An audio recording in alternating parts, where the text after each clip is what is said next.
I think all of this does come back to the whole business of who's responsible. I think that there are a lot of charities and voluntary sector organisations who are doing really great stuff. But I think that our ambitions could be greater still. And as charitable foundations, I think that we should have big ambitions, but we should convey those with modesty and humility.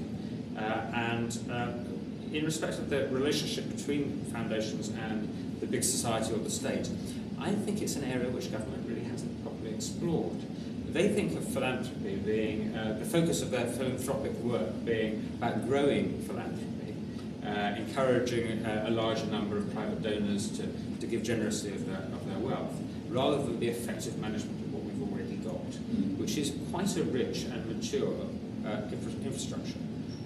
But there are so many things that we could do even better. That I think is the demand of the big society. I think it's the demand of our increasingly complex society and the challenges that we've got. Well, I would definitely agree with that notion that when you're dealing with more complex issues, our traditional way of working is not very effective. And I think the roots of so many foundations, so much philanthropy, is in charity. And charity directs you to the symptoms. It directs you to people who are suffering from a particular need right now and who need relief.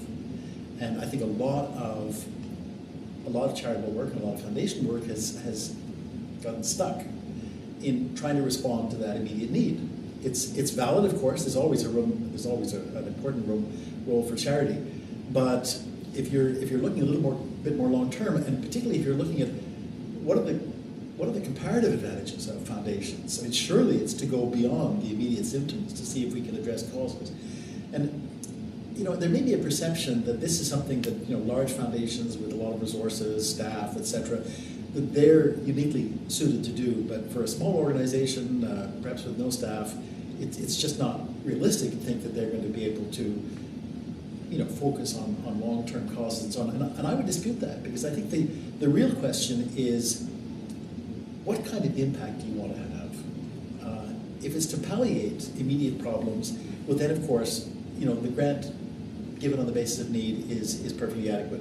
If you're looking for a more long-term impact, then sooner or later you recognize that not only are you as a relatively small foundation limited in what you can achieve, but even all the foundations in Canada together are limited in what we can achieve unless we're able to reach out and engage people and resources from the private sector, certainly government, because government, after all, sets the stage for much of what we can accomplish. And sooner or later, if we're looking at root causes, we need to look at what are the regulations, what are the rules that govern what can be done and what can't be done. So I think that it's not the size of the foundation, in a way it's the ambition of the foundation to go beyond just meeting immediate needs to getting long-term impact. And that one can do even on a small scale, even in a small community, by simply being very, very strategic in who your partners are, what are the issues where you bring something particular to bear,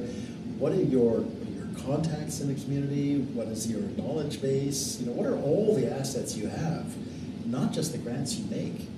That, I think, is the real opportunity for us to use the cliche, to punch above our weight.